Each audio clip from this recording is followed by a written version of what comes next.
স্বাগত জানাই। WBPSC চ্যানেলে তোমাদেরকে স্বাগত জানাই। থাম্বনেলটা দেখেছো তো বুঝতেই পারছো আজকে কী নিয়ে আলোচনা করব। হ্যাঁ, WBCS 2021। তো WBCS 2021-এর প্রিলিমিনারি 90 দিনে কী করে পাশ করা যায়। তোমরা ভাবছো এটা তো অসম্ভব। না, সম্ভব। WBCS 90 দিনে পাশ করা সম্ভব যদি তোমরা মন দিয়ে, টাইম দিয়ে আর ডেডিকেশন দিয়ে পড়তে পারো। তাহলে WBCS 90 দিনে পাওয়া যায়, অর্থাৎ প্রিলিমিনারি অন্তত পাশ করা যায়। এবার বলে রাখি, WBCS-এর মতন এত বড় পরীক্ষার জন্য মিনিমাম, অর্থাৎ প্রিলিমিনারি, মেন, ইন্টারভিউ, এই 3টে রাউন্ড পাস করে চাকরি পেতে গেলে অন্তত নিজেকে 12টা মাস সময় দেওয়া উচিত। তবে তোমার প্রিপারেশানটা একটা ভালো জায়গায় পৌঁছবে। কিন্তু যারা এই বছর এই সিদ্ধান্ত নিলে যে হ্যাঁ WBCS-টা দেবো, এবারে 2021-এর WBCS-টা দিয়ে দেখি কেমন হয়, তো তাদের কাছে আর 3 মাস সময়। মার্চ বা এপ্রিলে পরীক্ষা হবে। যদি ধরি এপ্রিলেই পরীক্ষা হবে 10 তারিখের পরে, তাহলে হাতে একদম 3 মাস সময়।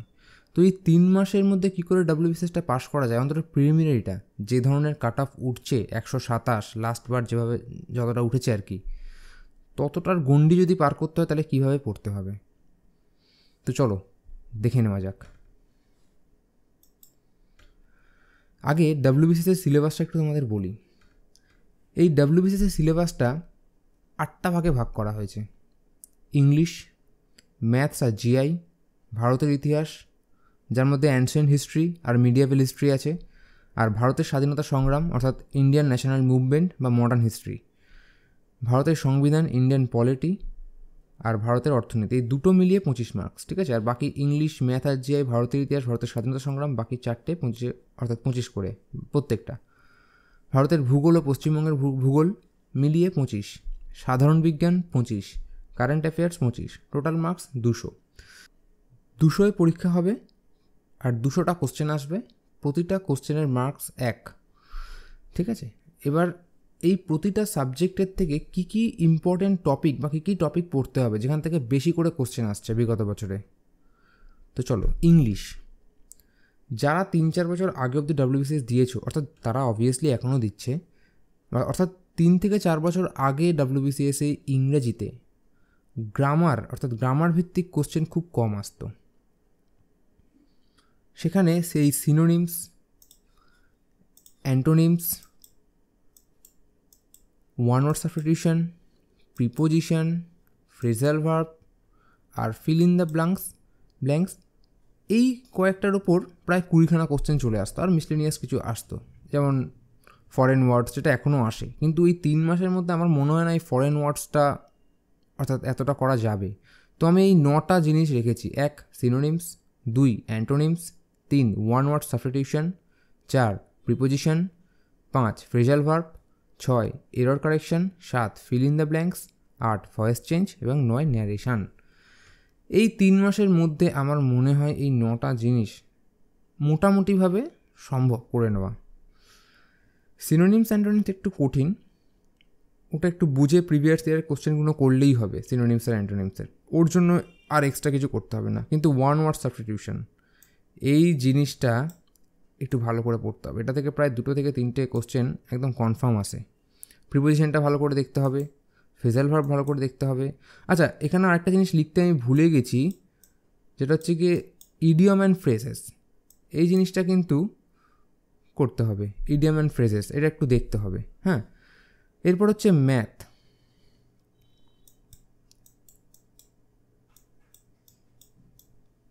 ইডিয়ম অ্যান্ড ফ্রেজেস, এরপর হচ্ছে ম্যাথের মধ্যে এখন তোমরা যদি কেউ একদম নতুন শুরু করছো, তাহলে অবভিয়াসলি ম্যাথ সম্পর্কে তোমরা, অর্থাৎ অনেক ভুলে গেছো। মাধ্যমিক লেভেলের ম্যাথ থাকে WBCS-এ। তো আমি এই 12খানা ম্যাথ দিয়েছি। কী সংখ্যাতত্ত্ব, অর্থাৎ নাম্বার সিস্টেম, লসাগু গসাগু, LCM HCM, শতকরা, অংশীদারি কারবার, গড়, মিশ্রণ, সরল সুদ, জটিল সুদ, নল ও চৌবাচ্চা, সময়কার্য, পরিমিতি ও নৌকা ও স্রোত। তো এর মধ্যে সব থেকে, অর্থাৎ পাটিগণিত ভিত্তিকই কোশ্চেন আসে। আর পরিমিতিটা থাকে, কিন্তু পরিমিতিটা আমার মনে হয় 3 মাসের মধ্যে না করাই ভালো, কারণ সময় নষ্ট হবে আর ওটা একটু কঠিন। তো আমার মতে এই ম্যাথসের মধ্যে সবথেকে বেশি ইম্পর্ট্যান্ট রাখে এই শতকরা অর্থাৎ পার্সেন্টেজ, দেন এই সময় কার্য টাইম অ্যান্ড ওয়ার্ক, তারপরে এই অংশীদারি কারবার, গড়, মিশ্রণ, এই বাকি যে চ্যাপ্টারগুলো আছে সেগুলো থেকে মোটামুটি ভালোই প্রশ্ন আসে। সবথেকে বেশি ইম্পর্ট্যান্ট শতকরা অর্থাৎ পার্সেন্টেজ, 2 থেকে 3টে কোশ্চেন আসেই প্রিলিমিনারিতে। তো এইগুলো তোমরা একটু ভালো করে দেখে নেবে। ইউটিউবে অনেক ভালো ভালো ভিডিওস আছে, জাস্ট ভালো করে বুঝিয়ে দিয়েছে।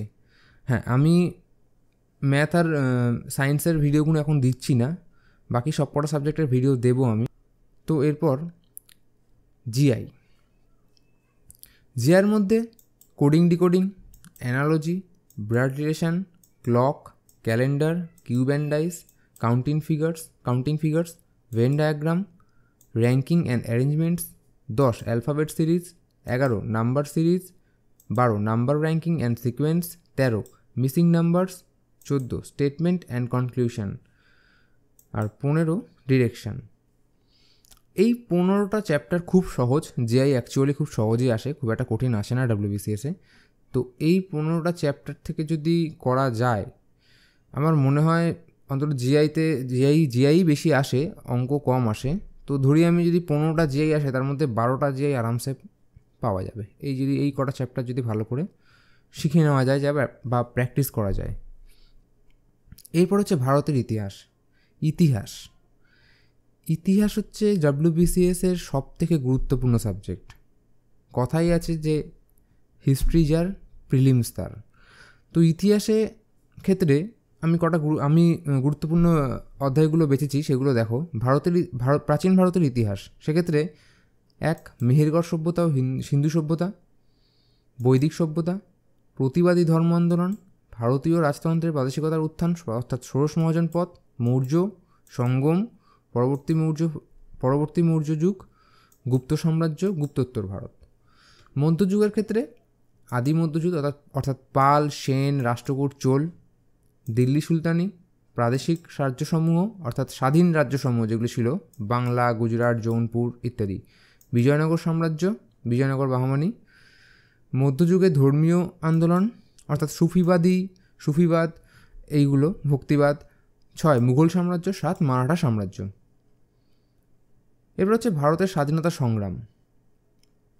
এক্ষেত্রে অষ্টাদশ শতকের ভারতে ব্রিটিশ সাম্রাজ্য বিস্তার, 2 ব্রিটিশ ভারতের প্রশাসনিক ব্যবস্থা, ভারতের গভর্নর জেনারেল এবং ভাইসরয়। এটা খুব ইম্পর্টেন্ট, এটা থেকে কিন্তু কোশ্চেন ভালোই আসে। উপজাতি বিদ্রোহ ও কৃষক বিদ্রোহ, আধুনিক ভারতের শিক্ষা ব্যবস্থা, মুদ্রণ শিল্পের বিকাশ, মহাবিদ্রোহ, 19 শতকে ভারতের সমাজ সংস্কারক আন্দোলন, স্বাধীনতা সংগ্রামের প্রথম পর্যায়, দ্বিতীয় পর্যায়, তৃতীয় পর্যায়, চতুর্থ পর্যায়। এরপর হচ্ছে ভারতের সংবিধান রচনা, ঐতিহাসিক প্রেক্ষাপট, গণপরিষদ, ভারতীয় সংবিধানের উৎস, প্রস্তাবনা, ভারতীয় অঙ্গরাজ্যের পুনর্গঠন, ভারতীয় নাগরিকতা, মৌলিক অধিকার। এবার দেখো, একটু বলে নিই, এই যে টপিকগুলো আমি দিয়েছি, এই টপিকগুলো পড়তেই লাগবে। যদি প্রিলিমিনারিতে 127 থেকে 130 কাট অফ আর কি পেতে হয়, তাহলে এই থেকে কোনো টপিক বাদ দেওয়া যাবে না, তাহলে কিন্তু খুব মুশকিল হবে না সেক্ষেত্রে। 7 রাষ্ট্র পরিচালনার নির্দেশাত্মক নীতি সমূহ, মৌলিক কর্তব্য, কেন্দ্রীয় শাসন বিভাগ, রাষ্ট্রপতি, উপরাষ্ট্রপতি, প্রধানমন্ত্রী, কেন্দ্রীয় মন্ত্রিসভা, ভারতীয় সংসদ, লোকসভা, রাজ্যসভা, রাজ্যপাল, মুখ্যমন্ত্রী, অঙ্গরাজ্যের আইনসভা। 14 স্থানীয় স্বায়ত্তশাসন ব্যবস্থা, পৌর স্বায়ত্তশাসন ব্যবস্থা, ভারতীয় বিচার ব্যবস্থা, কেন্দ্রশাসিত অঞ্চল, তপশিলি জাতি, উপজাতি এলাকা, জম্মু কাশ্মীরের বিশেষ ব্যবস্থা। এবারে এইটা উঠে গেলেও এটা থেকে কোশ্চেন আসতে পারে, অর্থাৎ আগে যে চ্যাপ্টারটা ছিল সেইটাই ভালো করে পড়তে লাগবে। সরকারি ভাষা, জরুরি অবস্থা অর্থাৎ এমার্জেন্সি, সংবিধান সংশোধনের ধারা। আবার এইগুলোর উপর আমি ভিডিও দেবো, তোমরা ইউটিউবে আরও ভিডিও পাবে, এবং আমিও ভিডিও দেবো, যেগুলো আমি বেছে দেবো যে সংবিধান সংশোধনগুলো পড়তে হবে আর ধারা কোনগুলো পড়তে হবে দেবো। ভারতের যুক্তরাষ্ট্রীয় কাঠামো, কেন্দ্র রাজ্য সম্পর্ক এবং সাংবিধানিক সংস্থা। এরপর ভারতের অর্থনীতির মধ্যে ভারতের অর্থনীতিটা এই 3 মাসের মধ্যে তোমাকে মুখস্থই করতে হবে। খুব ভালো করে বুঝে বা ভালো বই পড়ে ভারতের অর্থনীতি তুমি কভার করতে পারবে না। তো সেক্ষেত্রে আমি এই 11টা টপিক বেছেছি। ভারতের অর্থনীতি সম্পর্কে ধারণা, জাতীয় আয়, মুদ্রাস্ফীতি, পঞ্চবার্ষিকী পরিকল্পনা, নীতি আয়োগ, এটা পুরো মুখস্থ করতে হয়। এটার উপরে ভালো ভিডিও দেবো আমি। ভারতীয় ব্যাংকিং ও বিমা ব্যবস্থা, রিজার্ভ ব্যাঙ্ক অফ ইন্ডিয়া, এটা থেকে অনেক নাম্বার আসে। এই 5 নম্বর টপিকটা, ভারতীয় ব্যাংকিং ও বিমা ব্যবস্থা ও রিজার্ভ ব্যাঙ্ক অফ ইন্ডিয়া, এটা থেকে ভালো কোশ্চেন আসে। ভারতীয় কর ব্যবস্থা, মনিটারি পলিসি, আর্থিক বাজার, ভারতের কৃষি ও শিল্প, দারিদ্র্য ও কর্মসংস্থান এবং আন্তর্জাতিক সংস্থা। এরপর ভারতের ভূগোল ও পশ্চিমবঙ্গের ভূগোল। ভারতের ভূগোল আর পশ্চিমবঙ্গের ভূগোল যখন পড়বে, এরকম ট্যালি করে পড়ার চেষ্টা করবে। যেদিন ভারতের পরিচিতি পড়লে সেদিন পশ্চিমবঙ্গের পরিচিতিটা পড়ে নেবে। এইভাবে যেদিন ভারতের প্রতিবেশী দেশসমূহ পড়লে সেদিনই পশ্চিমবঙ্গের প্রতিবেশী রাজ্য রাষ্ট্রসমূহগুলো পড়ে নিলে। এইভাবে এই চ্যাপ্টারগুলো দেখে নাও তোমরা। এই ভারতের ভূপ্রকৃতি, ভারতের নদ নদী, ভারতের জলবায়ু, এগুলোই নর্মাল চ্যাপ্টার, আর এগুলো পড়তে লাগবে তোমাদের যদি পেতে হয়, অর্থাৎ প্রিলিমসটা যদি পাস করতে হয় তাহলে এগুলো পড়তে হবে। এবার বিজ্ঞান, সায়েন্সের ক্ষেত্রে সবারই জ্বর আসে। তো সায়েন্সের ক্ষেত্রে আমি কয়েকটা বাছাই করা টপিক রেখেছি। আমার মনে হয় 3 মাসের মধ্যে সেগুলো পড়লে সায়েন্স থেকে ওই 10টা নাম্বার পাওয়া সম্ভব। কোষ, মানবদেহের বিভিন্ন তন্ত্র, জ্ঞানেন্দ্রিয়, অভিযোজন, বংশগতি, মানুষের রোগ, ভাইরাস ও ব্যাকটেরিয়া, এটা জীববিদ্যা। পদার্থবিদ্যার ক্ষেত্রে কার্যক্ষমতা শক্তি, নিউটনের গতিসূত্র, ঘর্ষণ, মহাকর্ষ, স্থিতিস্থাপকতা, এই তাপ ও গতি, শব্দ, আলো, এই 3টে থেকে সব থেকে বেশি কোশ্চেন আসে। আর পরমাণু গঠন।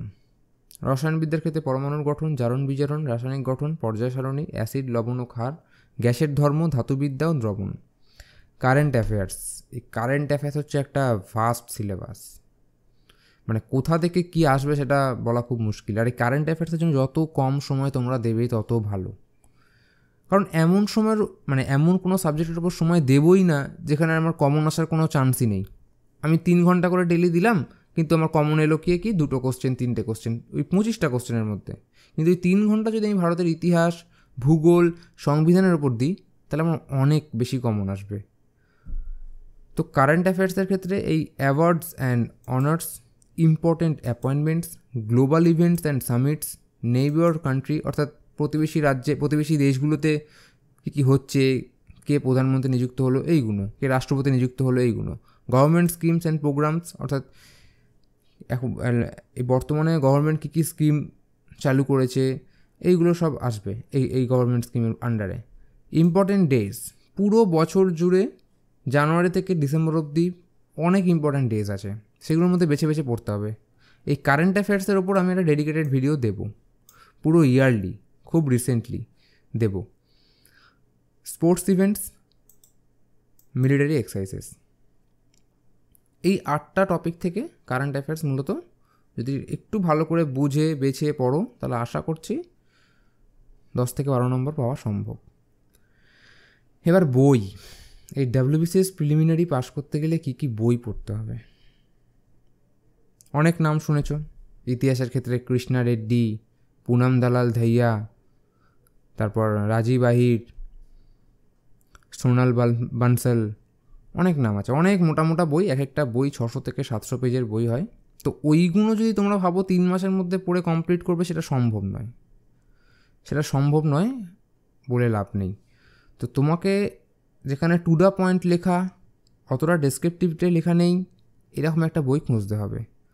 আর তোমরা যদি ভাবো জীবন মুখোপাধ্যায়ের ওই স্বদেশ সভ্যতা বিশ্ব বইটাও পড়বে, তাহলেও সেটা সম্ভব নয়, কারণ সেটাতেও 500 থেকে 600 পাতা আছে, যেটা একটা সাবজেক্টের জন্য অতটা পড়ে 3 মাসের মধ্যে প্রতিটা সাবজেক্টের অতটা করে পড়ে সম্ভব নয়। তো ইম্পর্টেন্ট বইগুলো দেখে নিই এই 90 দিনের জন্য। জাস্ট বইগুলো এমনি ভালো, মানে এই বই পড়েও অনেকে পাস করেছে, মেন্সও পাস করেছে, এমনও আছে। তো কী বই আছে? এই ম্যাগ্রোহিল প্রকাশনের WBCS ম্যানুয়াল, এই বইটা খুব ভালো। এটা ইংরাজি ভার্সান ও বাংলা ভার্সান দুটোতেই পাওয়া যায়। তো আমি বলবো যারা ইংরেজিতে কমফোর্টেবল তারা ইংরেজি বই নাও, আর যারা বাংলায় কমফোর্টেবল তারা বাংলা বই নাও। ওই ইংরাজি বই পড়তে হবে এরম কোনো মানে নেই। আমাকে তো ইংরেজিটা বুঝে বইটা পড়ে পরীক্ষায় লিখতে হবে। আমি যদি বুঝতেই না পারি, শুধু ইংরেজি বই পড়ার জন্য পড়ছি, বড় বড় দাদারা সবাই পড়েছে, ইংরেজি বই পড়ে পাস করেছে, তা সেটা তো কোনো কথা নয়। বাংলা বই, WBCS চ্যালেঞ্জার, তুলসীর হ্যান্ডবুক আর ক্র্যাক WBCS, প্রতিটা বই ভালো, প্রতিটা বই নিজের জায়গায় খুব ভালো। কারণ আমার অতটা যোগ্যতা নেই যে আমি বই সম্পর্কে অর্থাৎ রিভিউ দেবো, এই বইটা বাজে, ওই বইটা ভালো। প্রতিটা বই ভালো, যারা লিখেছে তারা আমার থেকে অনেক বেশি জ্ঞানী, আমি মানে নগণ্য 1%ও নই। তো তারা সবাই ভালো তার জায়গায়। পার্সোনালি যদি আমি বলি, এই WBCS ম্যানুয়াল বইটা আমার কাছে আছে, বইটা খুব ভালো। এখানে হিস্ট্রিটা পুরো গুছিয়ে লেখা আছে, এই বইটা আর এই WBCS চ্যালেঞ্জার, এই দুটো বই পুরো গুছিয়ে লেখা আছে, পয়েন্ট ওয়াইজ গুছিয়ে লেখা আছে। কিন্তু এই তুলসীর বইটায় কিন্তু ঢালাই লেখা, আমার যত সম্ভব মনে হয়, আমি যতটা দেখেছিলাম তুলসীর বইটা ঢালাই লেখা। আর ক্র্যাক WBCS বইটাও ভালো, ওই একই ধরনের, তুলসী আর ক্র্যাক WBCS বইটাও অনেকটা একই ধরনের। তো আমার মতে এই WBCS জেনারেল স্টাডিজ ম্যানুয়াল বা WBCS ছায়ার চ্যালেঞ্জার, এই দুটো বই, এই WBCS ম্যানুয়াল এই বইটা পড়বে তোমার 600 টাকার মধ্যে কলেজ স্ট্রিটে পেয়ে যাবে। আর এই চ্যালেঞ্জার বইটা 800 টাকার মধ্যে পেয়ে যাবে। প্রতিটা বই 35% ডিসকাউন্টে পেয়ে যাবে কলেজ স্ট্রিটে গেলে অন্তত। আর লোকাল মার্কেটে কিনলে 10 থেকে 20%, এর বেশি পাওয়া যাবে না। তো এই WBCS জেনারেল স্টাডিজ ম্যানুয়াল বইটা আমার মতে ভালো। ইংরেজি থেকে শুরু করে অঙ্কটা বাদে বাকি প্রতিটা চ্যাপ্টার মানে প্রতিটা সাবজেক্ট ভালো করে গুছিয়ে লেখা আছে, সুন্দর লেখা আছে। তো আমার মতে এই 90 দিনের জন্য এই WBCS এই ম্যানুয়াল বইটাই সবথেকে ভালো হবে। আর তোমরা কখনও ওই মোটা মোটা বইগুলো পড়তে যেও না এই 90 দিনের জন্য। এই লক্ষ্মীকান্ত, পুনম দালাল ধাইয়া, রাজীব আহির, রমেশ সিং অর্থনীতির, এগুলো পড়ে কোনো লাভ হবে না, সম্ভব নয়, এগুলো পড়ে পাশ করা সম্ভব নয়। তো এইরকম একটা বই নাও 90 দিনের জন্য। হ্যাঁ, ওই বইগুলো অবশ্যই ভালো, ওই বইগুলো খারাপ আমি তা বলছি না, বইগুলো অবশ্যই ভালো। আর 12 মাসের যে স্ট্র্যাটেজিটা আমি দেবো সেটাতে ওই বইয়ের অনেক বই ইনক্লুড থাকবে, কারণ ওই বইগুলো যথেষ্ট স্ট্যান্ডার্ড বই। আমি কেউ নয় স্ট্যান্ডার্ড ঠিক করার, অবভিয়াসলি আমি সমস্ত অর্থাৎদের প্রতি শ্রদ্ধা রেখেই কথাটা বলছি, কিন্তু বইগুলো ভালো। কিন্তু 3 মাসের জন্য এই চ্যালেঞ্জার বা ম্যানুয়ালের মধ্যে যে কোনো একটা নিয়ে পড়ো। এবার রিভিশন স্ট্র্যাটেজি। 90 দিন মানে কি?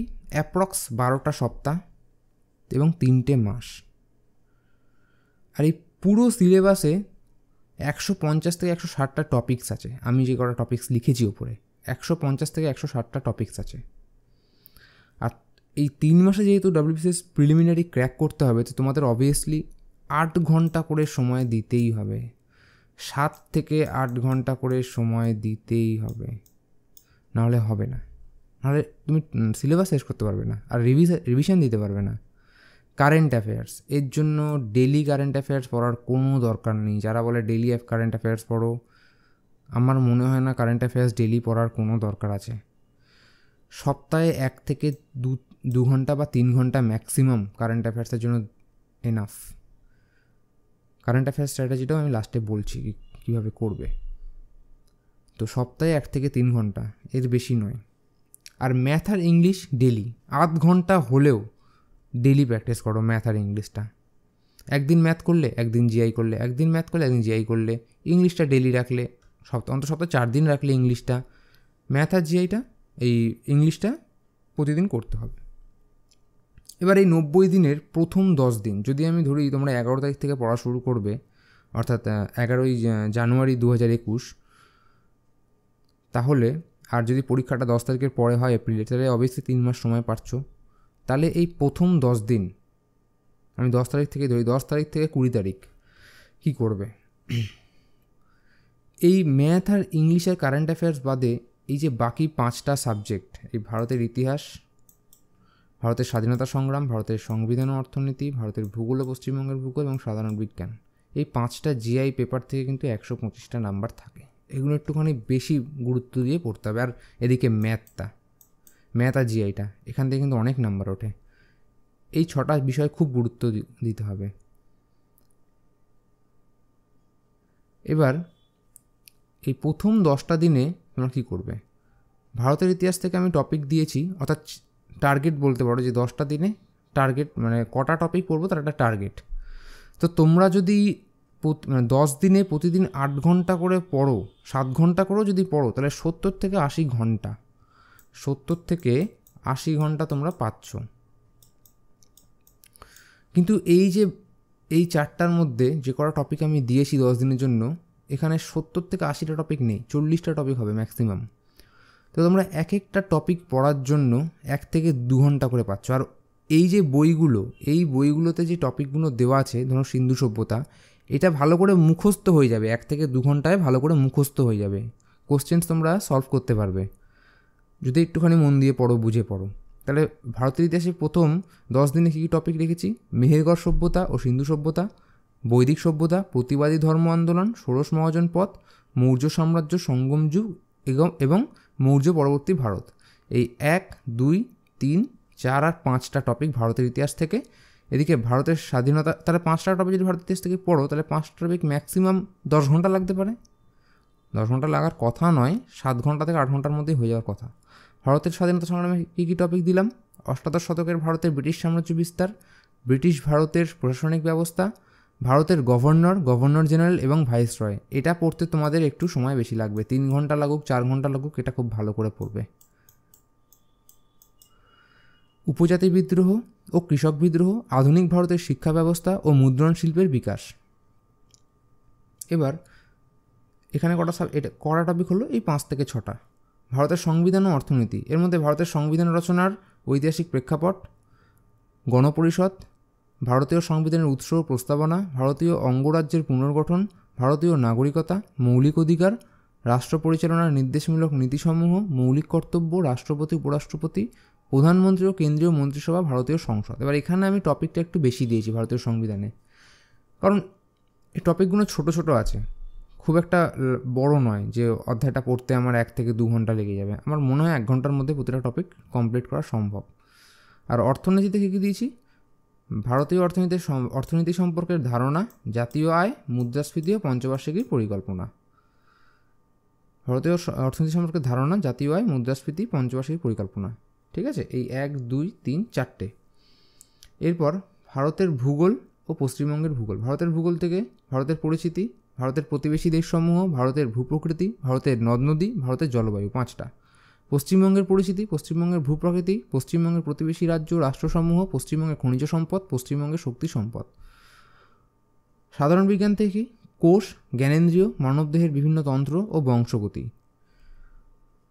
এবারে তারপরে কার্যক্ষমতা শক্তি, যে থেকে পদার্থবিদ্যা থেকে ঘর্ষণ, স্থিতিস্থাপকতা, মহাকর্ষ। আর রসায়ন থেকে পরমাণুর গঠন, জারণ, বিজারণ, দ্রবণ ও ধাতুবিদ্যা। এই সাধারণ বিজ্ঞানের যে পার্টটা, এটাতে এফর্ট একটু কম দিতে হবে। অন্যান্য সাবজেক্টের থেকে সাধারণ বিজ্ঞানে এফর্টটা একটু কম দিতে হবে, কারণ এই সাবজেক্টে 25টা নাম্বারের মধ্যে 22-23 পাওয়া সম্ভব নয়। 10 থেকে 12 নাম্বার টার্গেট করতে হবে। তার জন্য ঠিক যতটা পড়ার দরকার ততটাই তোমরা পড়বে। কিন্তু যখন পড়বে তখন একটু মন দিয়ে পড়বে, যাতে পুরো জিনিসটা বুঝে নাও। তো এখানে সব মিলিয়ে 40টা মতন টপিক আছে, কম বেশি। আর 80 ঘন্টা তোমরা সময় পাচ্ছ 10 দিনে, 70 থেকে 80 ঘন্টা। তাহলে ভালো করে মুখস্থ হয়ে যাবে এই প্রতিটা চ্যাপ্টার। তারপরে সেকেন্ড 10 ডেজ, তারপরের 10 দিনের কি প্ল্যান, অর্থাৎ 20 থেকে 30শে জানুয়ারি। এর মধ্যে আমি টপিক দিয়েছি ভারতের ইতিহাসে গুপ্ত সাম্রাজ্য, গুপ্তোত্তর ভারত, এরপর মধ্যযুগে ঢুকলাম, আদি মধ্যযুগ, দিল্লি সুলতানি, প্রাদেশিক রাজ্যসমূহ। এই দিল্লি সুলতানি চ্যাপ্টারটা খুব ভালো করে পড়তে হবে। আর এই যে গুপ্ত সাম্রাজ্য, এটাও সবকটাই ভালো করে পড়বে। অবভিয়াসলি ইম্পর্টেন্ট টপিকই দিয়েছি, কিন্তু এগুলো আরও ভালো করে পড়তে হবে। তাহলে কী হবে, এখান থেকে কোশ্চেনটা অনেক বেশি আসে। ভারতীয় স্বাধীনতা সংগ্রামে কী কী দিলাম? 1857 মহাবিদ্রোহ, 19 শতকের ভারতের সমাজ সংস্কার আন্দোলন, স্বাধীনতা সংগ্রামের প্রথম পর্যায় এবং দ্বিতীয় পর্যায়। ভারতের সংবিধান ও অর্থনীতি কী দিলাম? লোকসভা ও রাজ্যসভা, খুব ভালো করে পড়বে। লোকসভা ও রাজ্যসভা খুব ইম্পর্টেন্ট। রাজ্যপাল ও মুখ্যমন্ত্রী ও অঙ্গরাজ্যের আইনসভা, স্থানীয় স্বায়ত্তশাসন ব্যবস্থা, পৌর স্বায়ত্তশাসন ব্যবস্থা, ভারতীয় বিচার ব্যবস্থা, কেন্দ্রশাসিত অঞ্চল ও তপশিলি জাতি উপজাতি এলাকা, জম্মু কাশ্মীর বিশেষ ব্যবস্থা। এটা মোটামুটিভাবে পড়বে, কারণ এটা থেকে কোশ্চেন জানি না কিরম আসবে, যেহেতু উঠে গেছে, তবে আসলেও আসতে পারে, তাই জন্য ভালো করে পড়বে। আচ্ছা, ভারতীয় ব্যাংকিং ব্যবস্থা আর অর্থনীতি থেকে ভারতীয় ব্যাংকিং ব্যবস্থা ও রিজার্ভ ব্যাঙ্ক অফ ইন্ডিয়া খুব ইম্পর্টেন্ট। অর্থনীতি থেকে অন্তত 2টো কোশ্চেন আসবেই, অন্তত একটা কোশ্চেন তো কনফার্ম, প্রতি বছর আসে, 2টো কোশ্চেনটাও আসতে পারে ভারতীয় ব্যাংকিং ব্যবস্থা ও রিজার্ভ ব্যাঙ্ক অফ ইন্ডিয়া থেকে। ভারতীয় কর ব্যবস্থায় ইম্পর্টেন্ট খুব, মনিটারি পলিসি। এবার ভারতের ভূগোল ও পশ্চিমবঙ্গের ভূগোল।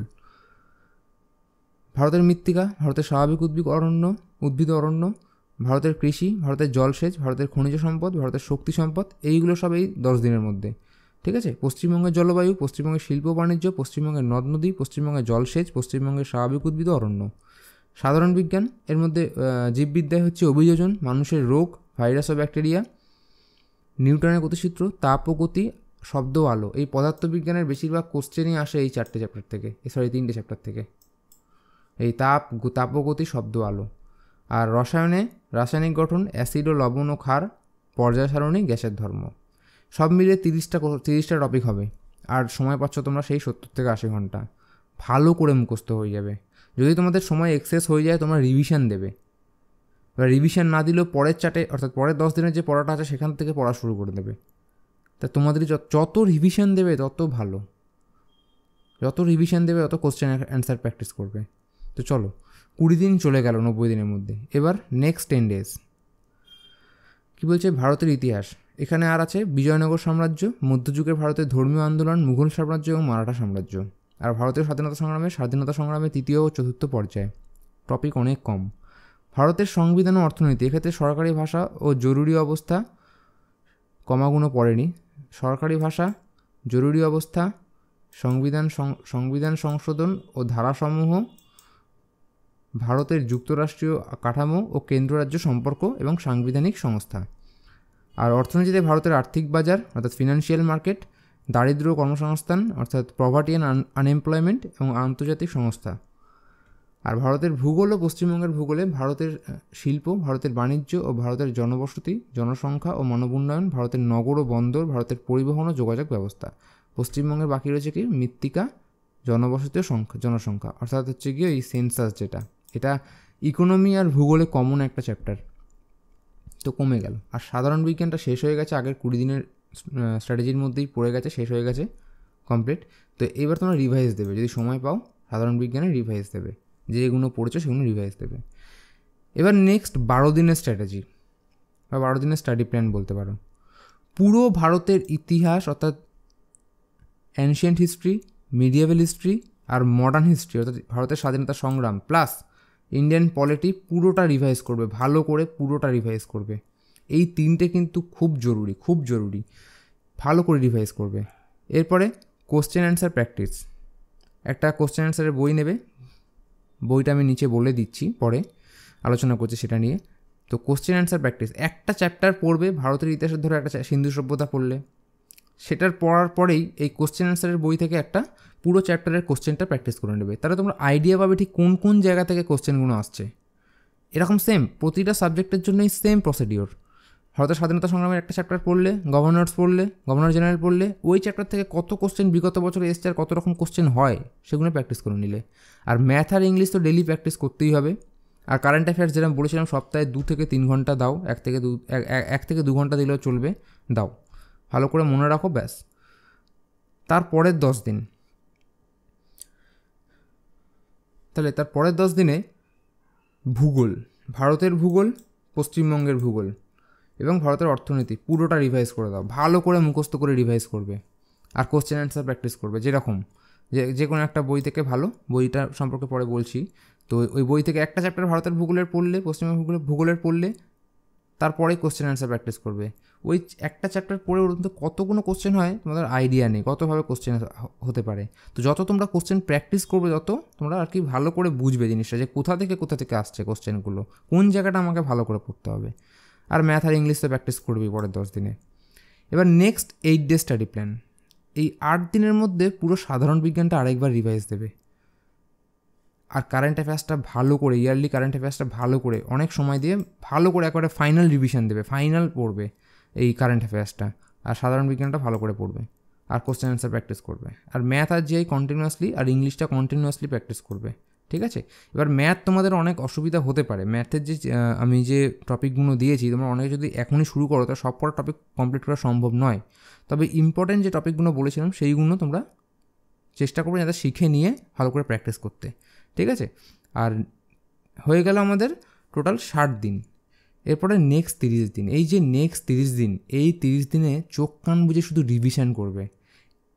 ভারতের ইতিহাস ধরলে একদিনে তোমরা 2-3টে করে সাবজেক্ট নিয়ে 4-5টা করে টপিক করে এক এক দিনে রিভিশন দেবে। যত বেশি রিভিশন দেবে তত তোমাদের পরীক্ষার জন্য ভালো। আর কোশ্চেন অ্যান্সার বই থেকে অন্তত আমার মনে হয় এই যে টাইম আছে তাতে 10,000 কোশ্চেন প্র্যাকটিস করে যাওয়া সম্ভব, প্রিভিয়াস ইয়ার সমেত 10,000 কোশ্চেন প্র্যাকটিস করে যাও। ওই 10,000 কোশ্চেন থেকে তোমার 130টা কোশ্চেন আমার মনে হয় তুমি পেরে যাবে, তোমরা পারবে। আর অন্তত পক্ষে 7 থেকে 10টা মক টেস্ট দেবে।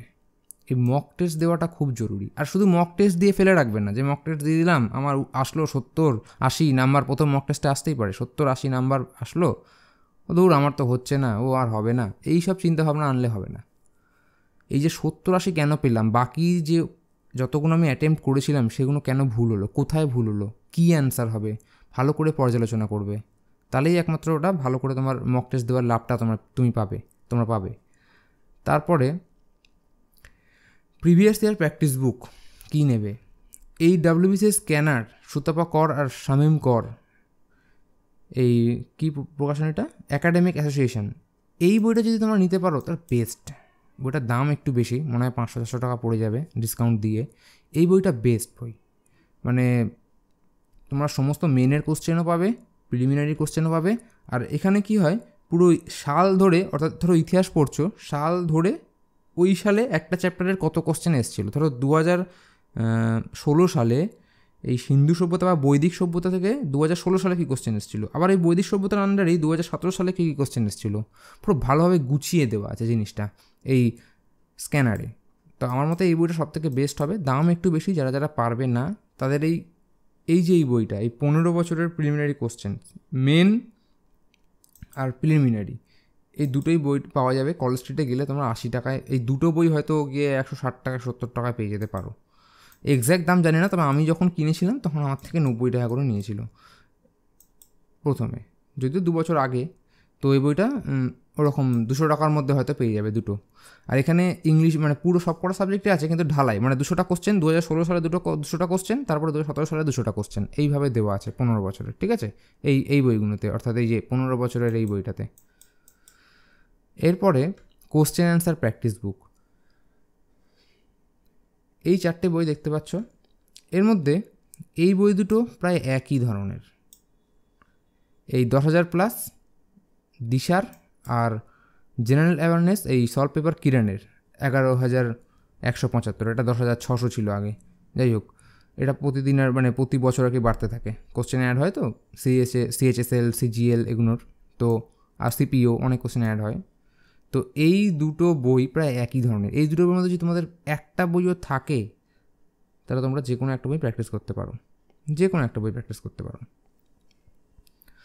আর যদি কিনতে অসুবিধা হয়, দাম বইগুলোর একটু বেশি, তাহলে পুরনো বই কেনার চেষ্টা করবে, কলেজ স্ট্রিটে গিয়ে খুঁজবে, পুরনো বই পাওয়া যাবে। হয়তো 11,000 এইটা পাবে না, অর্থাৎ এই 11,000 এইটা পাবে না, 11,175, এতে কমটা পাবে হয়তো 9,000 8,000 এরকম কোশ্চেন পেলে, এটারও তাই পুরনো ভার্সন পেলে। কিন্তু কোশ্চেন সলভ করা নিয়ে দরকার, কোশ্চেন পাল্টে যায় না, মানে আকবরের ছেলের নাম পাল্টে যাবে না নিশ্চয়ই, মানে এই পুরনো ভার্সনের বইতে। তো পুরনো ভার্সনের বইগুলোই পড়বে। আর এই লুসেন্টের জিকে অবজেক্টিভ জেনারেল নলেজ, এই বইটা একটু কম দামে পাওয়া যায়, 250 টাকার মধ্যে পেয়ে যাবে মার্কেটে গেলে। এই বইটা খুব ভালো, আমি রেকমেন্ড করবো যে এই বইটা থেকে তোমরা কোশ্চেন অ্যান্সার প্র্যাকটিস করো। এই বইটা লুসেন্টসের অবজেক্টিভ জেনারেল নলেজ, খুব ভালো বই। ঠিক আছে, আমার মতে পুরো চ্যাপ্টারগুলো পড়ে ফার্স্ট এই বইটা যদি পাও, অর্থাৎ এই লুসেন্টসের এই বইটা যদি পাও, তাহলে তোমরা এই বইটা থেকে প্র্যাকটিস করো চ্যাপ্টার ওয়াইজ, খুব ভালো বই। আর এই তরুণ গোয়েলের যে বইটা আছে জেনারেল নলেজ 6250, 6250, এই বইটা একটুখানি কঠিন, মানে এই বাকি 3টে বইয়ের থেকে লেভেল একটু বেশি এই তরুণ গোয়েলের বইটা।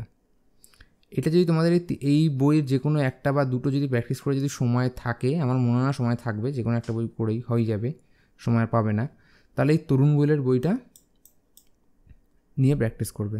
একটু কঠিন কিন্তু ভালো বই।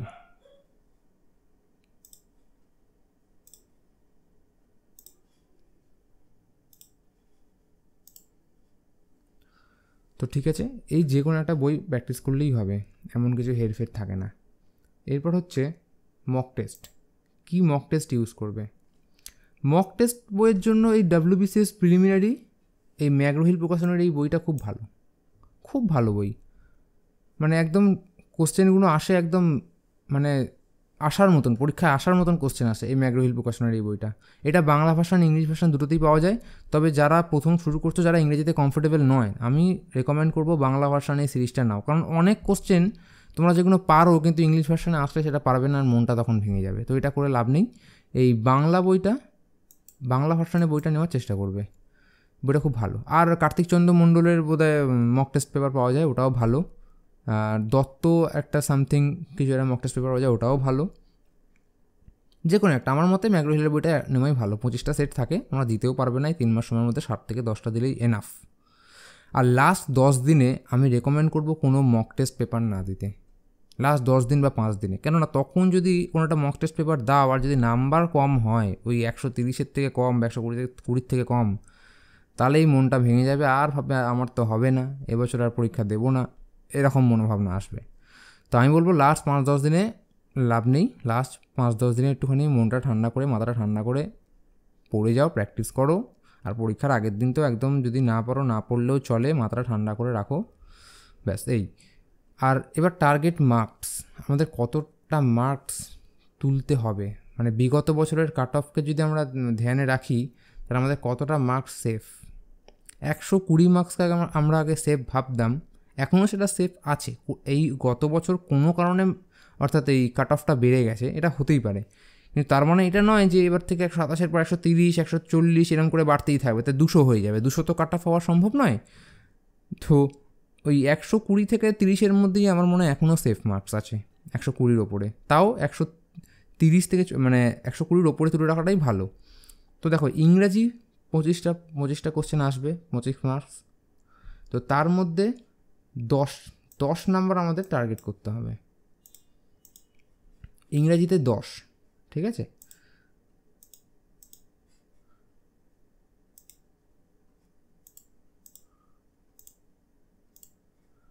তো ইংরেজিতে 10, ম্যাথস জিআই 25টা কোশ্চেন আসবে, তার মধ্যে 20। যদি এখন এই কম্পিটিশানে টিকে থাকতে হয়, তাহলে ম্যাথস আর জিআইতে 20 পেতে হবে। 20 না পেলে একটুখানি চাপের ব্যাপার হয়ে যাবে। আর কোশ্চেন সহজ আসে, জিআই একদম সহজ আসে, যদি প্র্যাকটিস করো 3 মাস ধরে, আমার মনে হয় 18 থেকে 20 পাওয়া খুব একটা মানে কেউ আটকাতে পারবে না, পাওয়া যায়। এবার ইতিহাস সব থেকে গুরুত্বপূর্ণ।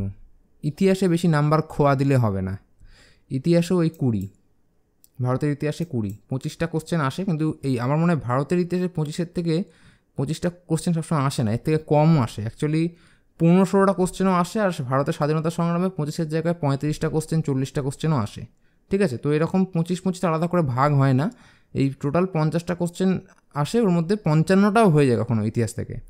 তো ভারতের ইতিহাস আমরা টার্গেট করবো 20 টার্গেট করব। এরপর হচ্ছে ভারতের স্বাধীনতা সংগ্রাম, এখানে 22।